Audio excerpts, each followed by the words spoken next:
What up, Hardison TV, the free party entertainment, man. Oh, yeah. Episode 8, Buddenless. Talk about it. Talk about it. Oh, yeah. Let's make it official. Lean that thing back a little bit for you. Get in your jaw. Get all the way in your jaw, boy. Got the butters in this motherfucker. Hey. Okay. So this is episode 8, like I said, titled Buddenless.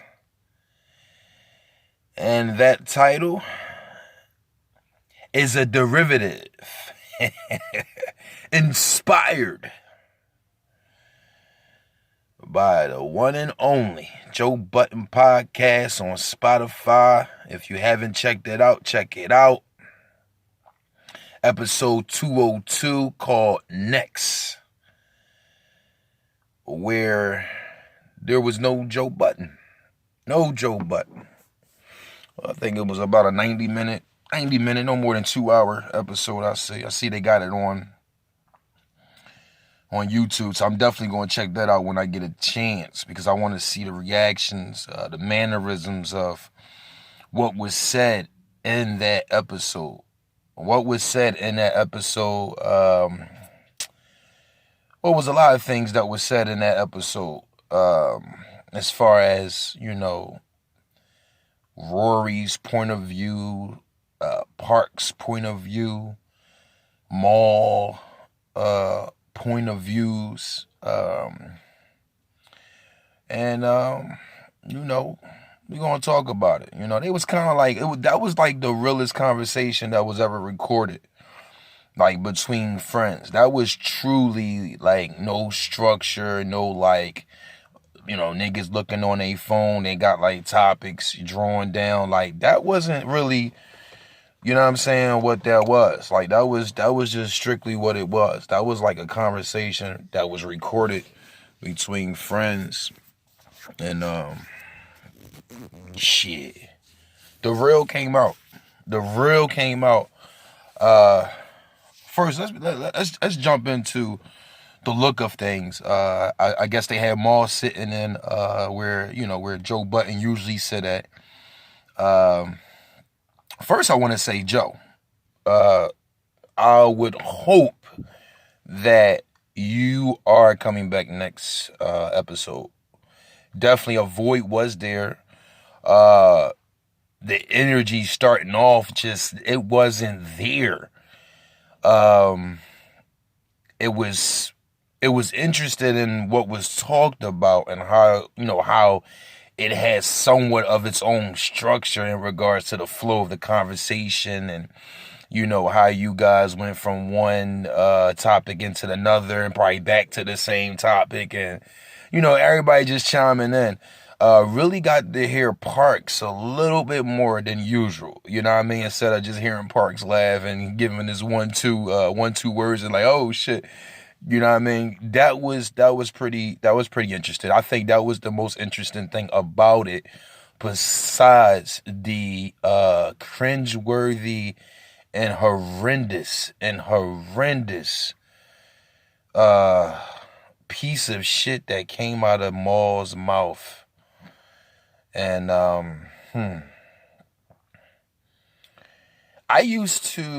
I believe that all four of these guys play a role. You know what I mean? Joe is there just for the just because the energy, the face, the sound, the voice, like the familiarity of things. Like we familiarize ourselves more with Joe than the other three. You know what I mean?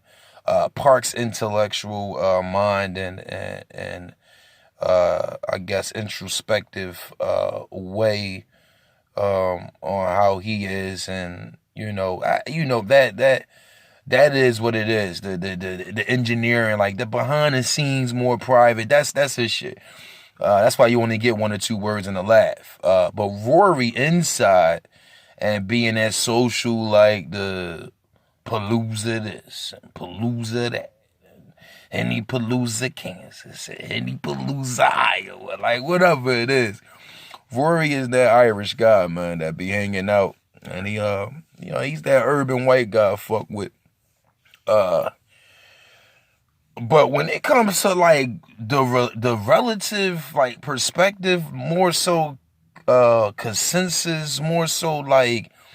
You know what I mean? Like, okay, kind of real niggas, street perspective, like like this is our look of things. That's how we seeing most of the shit we talking about.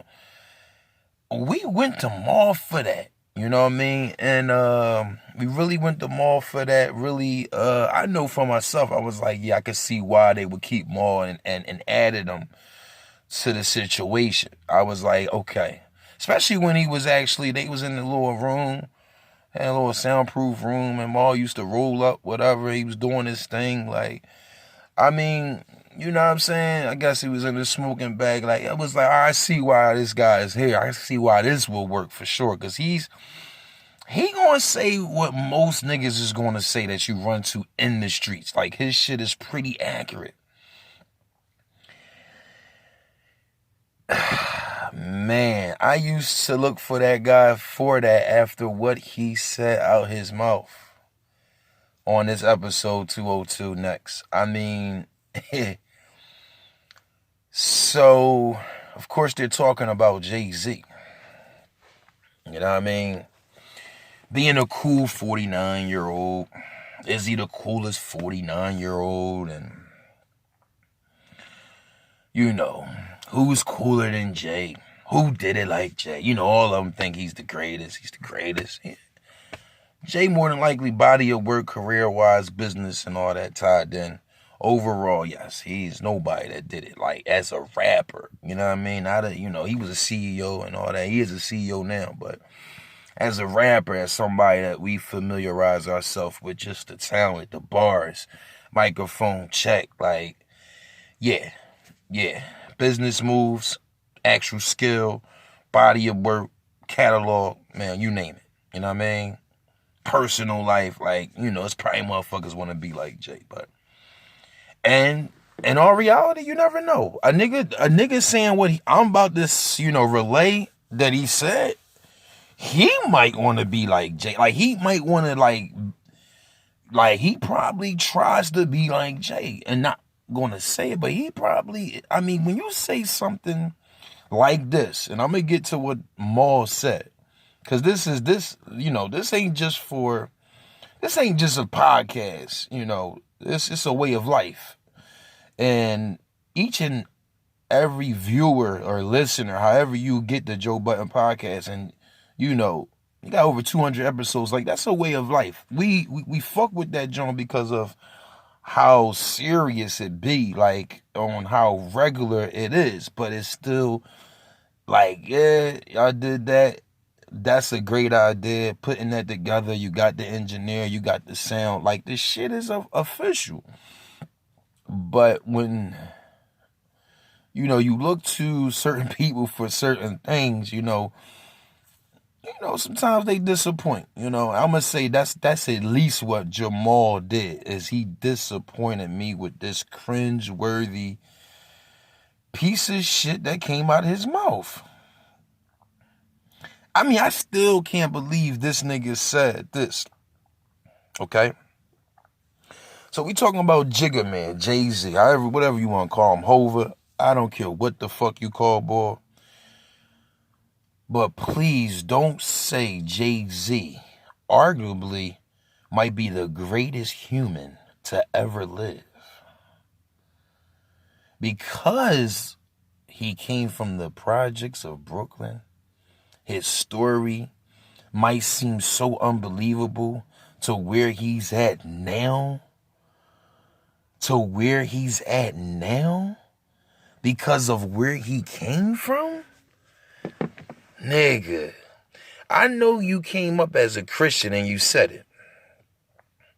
I ain't even going to go deep diving on you on some religious shit. And you probably Islamic now. I believe you probably are on some Mukmeen shit. But, dude, Don't ever fix your lips and say, yo, Jay-Z is arguably the greatest human. We couldn't argue that Jay-Z, like, I can't even say this shit no more, man, because that was like beyond disappointing, my guy. That was beyond disappointing. Like what you said out your mouth. And I was like puzzled. But then I was like, you know what? This shit gives me crazy material like to add on. And as soon as I said it, that's when I knew episode 8 was Buddenless. Like you already can initially feel the void without Joe there. Like you can see, you can hear it. And I didn't even have to see it, but now it's on YouTube. Now it's time to be like, yo, let me see if this nigga really was just talking shit. Because I'm looking at his posture just from like the screenshot, like how it comes up on the feed. Like, all right, yo, I got your episode, bang, bang, bang. It's viewable. It's viewable. It's viewable. Like, I gotta now, this is the most watched one. I have to now see how the fuck was he singing it?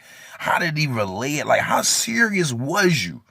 Because I can hear it, but like, I'm like, yo, come on, man. He had to be on some shit. And then I want to see if he picks up a red cup or a bottle of water.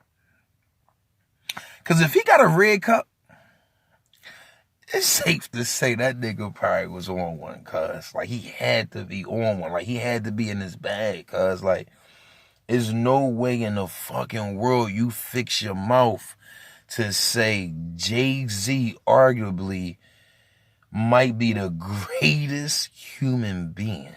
Because of his story from Brooklyn Projects to where he's at now, niggas would be like, can't fathom this shit. It's unbelievable. It's like, whoa, you did that, Jay?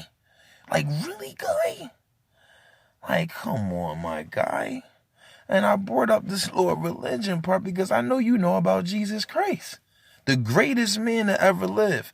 After that, I don't care how much money, how successful your career is, as a human being, we are all on the same playing field, cuz. That's a fact. That's factual. That's facts colorman shit, man. As a human being, we are all imperfect. So for you to say that he might be the greatest human to ever live, like, do you know who the fuck you talking about? I would flip that, and I bet you, from the perspective that you were brought there to give, most street niggas and most people, period, real regular, degular ass motherfuckers who are all on the same level, who are all imperfect, who are all sinful, sinful, would say he probably might be one of the worst human beings to ever walk the face of the earth. Just because of what you need to do to get to that position. Did you really research what the fuck you said out your mouth, dog? You lost your motherfucking mind. So now I gotta see this episode to find out, yo, did he have a bottle of water or did he have a red plastic cup? It's the Free Party Entertainment, Hardison TV. You take care.